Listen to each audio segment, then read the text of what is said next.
Hi guys, welcome to my channel.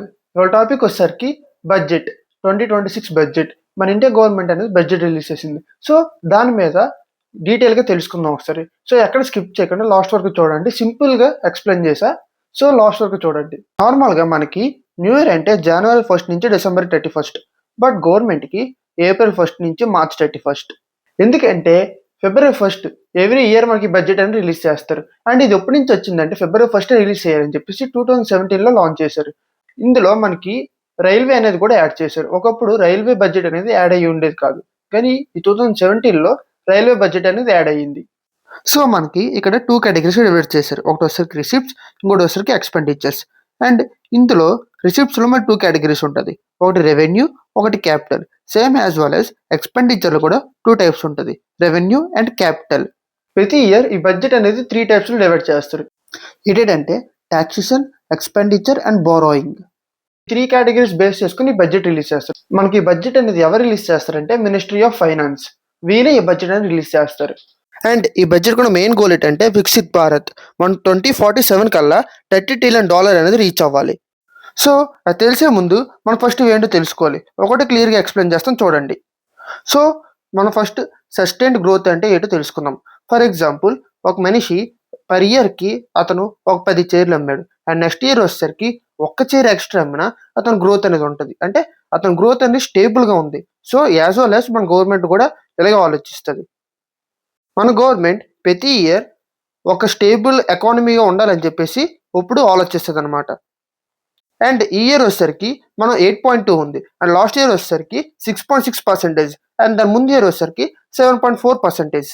And moderate inflation. So ఇప్పుడు నేను price పెంచితే demand అనేది తగ్గిపోతుంది ఆబ్వియస్లీ. ఎందుకంటే నేను 10 రూపీస్కి రావాల్సింది అది 200 చేస్తే ఎవరు కొనరు. సో డిమాండ్ అనేది దానికి ఉండదు. ఫైనాన్స్ డిసిప్లిన్ ఎలాగంటే, ఫర్ ఎగ్జాంపుల్ ఎవ్రీ మంత్ నాకు మా ఫ్రెండ్ అనేవాడు ₹1,00,000 ఇస్తాడు, వాడికి తిరిగి ఇవ్వక్కర్లేదు అంటాడు. సో నేనేం చేస్తాను, ఆ 1 lakh అనేది విచ్చలవిడిగా వచ్చి పెడతాడు. సో నాకు డిసిప్లిన్ ఉండదు. So as well as same మనకి పీపుల్ కూడా వస్తుంది. మన గవర్నమెంట్ అనేది స్కీమ్స్ అనేది రిలీజ్ చేస్తుంది ఫ్రీగా ఇవ్వడం. సో దానివల్ల డిసిప్లిన్ ఉండదు. అంటే ఎలా పడితే వాళ్ళకి వచ్చి పెట్టేస్తారు. ఒక సేవింగ్స్ ఉండదు, ఏమి ఉండదు. సో ఈ 3 కలిస్తే మన ఇండియా ఎకానమీ అనేది స్టేబుల్గా ఉంటుంది. అండ్ ఈ బడ్జెట్ ఏం వచ్చేసరికి యువశక్తి బడ్జెట్. అండ్ ఇక్కడ మనకు 3 కర్తవ్యాలు ఉన్నాయి. అందులో ఫస్ట్ కర్తవ్యం వచ్చేసరికి accelerate and sustain economy growth. And second కర్తవ్యం వచ్చేసరికి fulfil aspirant of our people. And third కర్తవ్యం వచ్చేసరికి విజన్ ఆఫ్ సబ్ సాధ్ సబ్ వికాస్, మ్యానుఫ్యాక్చరింగ్ సెక్టర్. అండ్ ఇక్కడ మనకి రేర్ ఆఫ్ ఎర్త్ మినరల్స్, ఇది మనకి చాలా ఇంపార్టెంట్. మన ఆంధ్రప్రదేశ్లో కూడా ఇది ఇన్వెస్ట్మెంట్ చేస్తున్నారు. A scheme for rare earth permanent magnets was launched in 2025 November. We now propose to support the mineral-rich states of Odisha, Kerala, Andhra Pradesh and Tamil Nadu to establish dedicated rare earth corridors to promote mining, processing, research and manufacturing. And programs for textiles. మన ఏరియాలో exhibitions పెట్టి clothes and textiles అనేది పెంచడానికి try చేస్తారు. Domestic మ్యానుఫ్యాక్చర్స్కి high value ఉంటుంది. And next topic వచ్చేసరికి MSMEs. మనకి ఇక్కడ 3 టైప్స్ ఆఫ్ ఎంఎస్ఎంఈస్ ఉంటాయి, micro, small, medium. And micro వచ్చేసరికి ఇన్వెస్ట్మెంట్ వచ్చేసరికి 2.5 crores అండ్ టర్న్ ఓవర్ వచ్చేసరికి 10 crores. అండ్ స్మాల్ వచ్చేసరికి 25 crores అండ్ టర్న్ ఓవర్ వచ్చేసరికి 100 crores. అండ్ మీడియం వచ్చేసరికి 125 crores అండ్ టర్న్ ఓవర్ వచ్చేసరికి 500 crores. కేర్ ఎకో సిస్టమ్ అంటే ఇప్పుడు నాకు హెయిర్ కట్ చేయడం రాదు. సో నేను వాటిని ట్రైనింగ్ తీసుకొని వాటి మీద డెవలప్ అయ్యి నాకు ఆ హెయిర్ కట్లో స్కిల్స్ నేర్చుకొని నేను డెవలప్ చేసుకోవడం. సో దీనికోసం గవర్నమెంట్ అనేది 1.5 lakh మల్టీ స్కిల్డ్ ట్రైనీస్ అనేది పెట్టడం జరుగుతుంది. Medical tourism. అండ్ ఇది ఎలాగంటే, ఇప్పుడు మన టర్కీ ఉంది కదా, టర్కీ అనేది మన హెయిర్ ట్రాన్స్ఫర్మేషన్కి చాలా ఫేమస్. హెయిర్ ట్రాన్స్ఫర్మేషన్ అయిపోయిన తర్వాత వాళ్ళు దగ్గరగా ఉన్న ప్లేసెస్ అన్నిటిని తీసుకెళ్లి చూపిస్తారు. సో దానివల్ల టూరిజం అనేది బూస్ట్ అవుద్ది.